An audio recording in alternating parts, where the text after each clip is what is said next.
आपको बहुत ही एक सरल पूजा विधि बता रहा हूं, जिसे आप करके अपना गर्भ ठहरा सकती हैं और आप जो है एक अच्छे संतान की प्राप्ति कर सकती है। तो अगर आपने जो है सारा पूजा पाठ कर लिया है, सारे जो है दवा भी करा ली है और आपको जो है संतान सुख की प्राप्ति नहीं हो रही है, तो आप इस सरल पूजा विधि को जरूर से जरूर कीजिए, आपको इसका बहुत ही अच्छा परिणाम मिलेगा। तो अगर आप लोग चाहती हैं कि आपको जो है संतान की प्राप्ति हो, तो इस वीडियो को पूरा देखिए और जैसे जैसे मैं बता रहा हूं उस तरह से आप पूजा विधि को करिए, आपको इसको निश्चित ही लाभ मिलेगा। तो चलिए वीडियो को प्रारंभ करते हैं।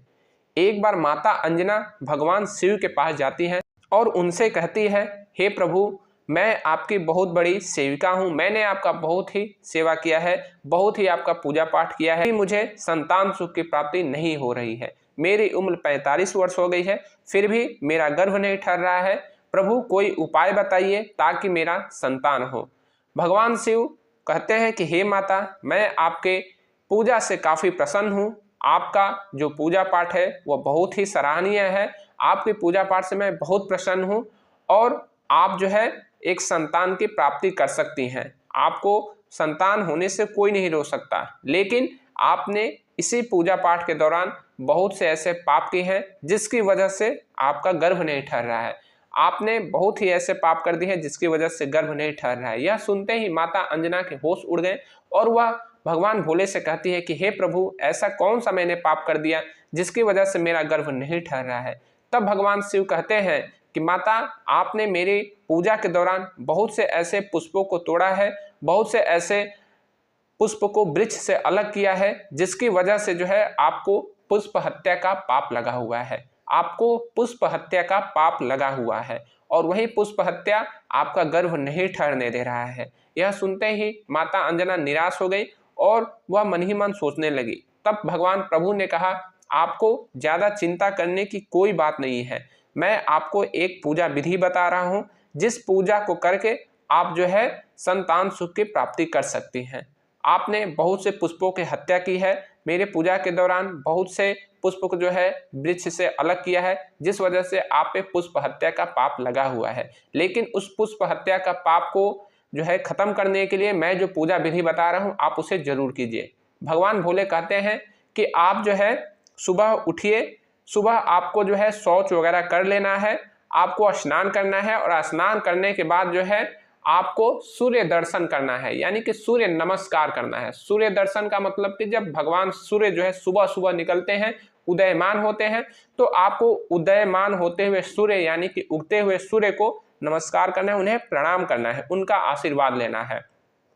तत्पश्चात आपको अपने घर में लगे हुए किसी भी वृक्ष में जल अर्पण करना है। किसी भी वृक्ष में आप जल अर्पण कर सकती हैं, चाहे वह नीम का वृक्ष हो, आम का वृक्ष हो या फिर जामुन का वृक्ष हो या फिर किसी भी पौधे, कोई भी पौधा हो, क्योंकि पौधा कोई भी हो वह प्रकृति का एक संतान होता है, आप उसमें जल अर्पण कर सकती हैं। या फिर आपके घर में तुलसी माता का पौधा है तो यह अति उत्तम है, या तुलसी माता का पौधा नहीं है तो फिर आपके घर में किसी पुष्प का पौधा है तो भी उत्तम है।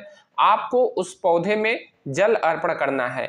एक छोटे सी जो पूजा वाली लोटकी होती है, पूजा वाला जो बर्तन होता है, उसमें जल लेकर आपको पौधे में पानी डालना है, पौधे में जल अर्पण करना है।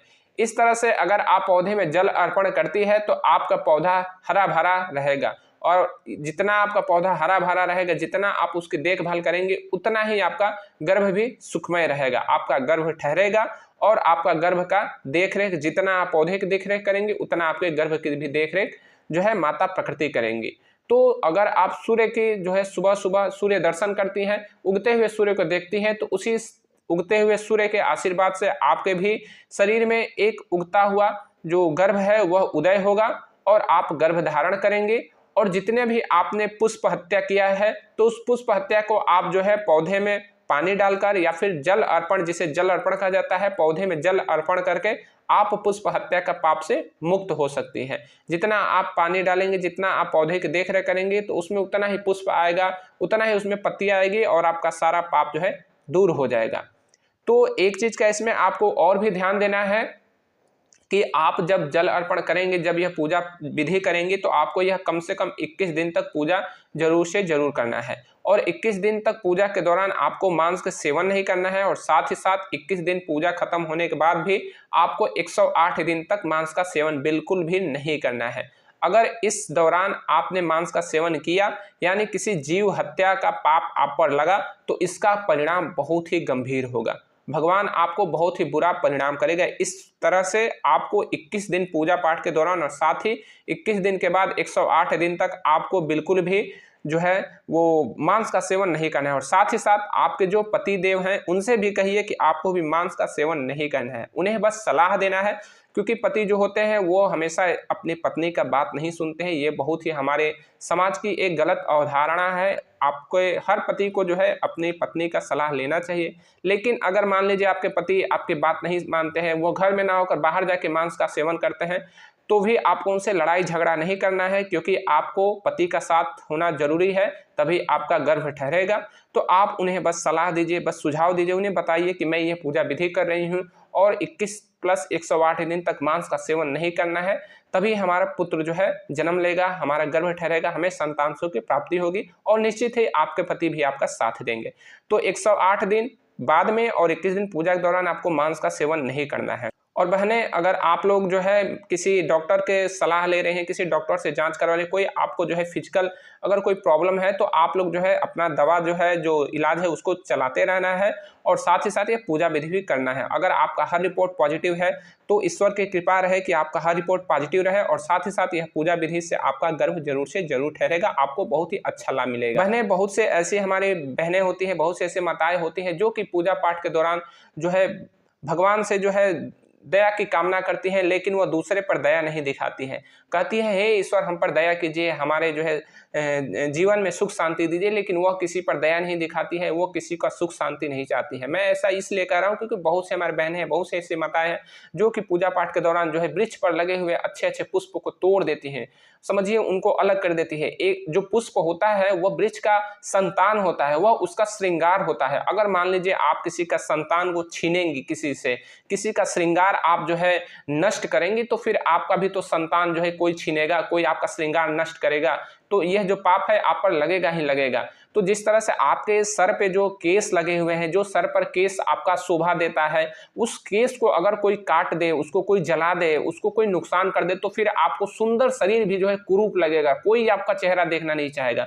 ठीक उसी तरह से जो पुष्प होता है वो वृक्ष का श्रृंगार होता है। अगर आप वृक्ष का श्रृंगार को नष्ट करेंगे, उसे बर्बाद करेंगे, तो आपका भी जीवन बर्बाद होगा। इसीलिए पूजा पाठ के दौरान जो है पुष्प बिल्कुल भी ना तोड़िए, जो पुष्प गिरा हुआ है उसे ले जाके भगवान के चरण में समर्पण कीजिए, क्योंकि भगवान कभी बलि नहीं मांगता कि हमें जो है किसी पुष्प का बलि दो, किसी जीव का बलि दो, कभी भगवान जो है बलि नहीं मांगता। भगवान बहुत ही दयालु है, आप भी दयालु बनिए, किसी पे दया कीजिए और मांस का सेवन बिल्कुल भी ना कीजिए, क्योंकि मांस जो है किसी जीव का होता है, किसी जीव का हत्या करेंगे तो आपके भी जो गर्भ में जीव ठहरा हुआ है उसका हत्या होना जरूर है। बिल्कुल इसका बहुत ही गलत गंभीर पाप होगा और बहुत सी महिलाएं, बहुत से लोग जो है इसको भुगतते हैं, लेकिन वो समझते नहीं है, इसी वजह से उनका जीवन अंधकारमय हो जाता है। तो अगर आप लोग सुखमय और शांति जीवन जीना चाहते हैं, आप चाहते हैं कि आपके घर में बच्चे की किलकारी हो, तो यह सब पाप नहीं करना है, मांस का सेवन बिल्कुल नहीं करना है। साथ ही साथ कभी भी पूजा, जीवन में कभी भी पूजा कीजिए, कभी किसी पुष्प को जो है उसको वृक्ष से अलग मत कीजिए, कभी किसी माता को किसी जो है संतान से अलग मत कीजिए, आपको बहुत ही तकलीफ होगा। तो इस तरह से यह पूजा विधि आप करेंगे तो आपका संतान प्राप्ति जरूर होगा, आपका गर्भ ठहरेगा और आपके घर में भी बच्चे की किलकारी जरूर गूंजेगी। प्रभु श्री राम आप पर कृपा करेंगे। जय श्री राम।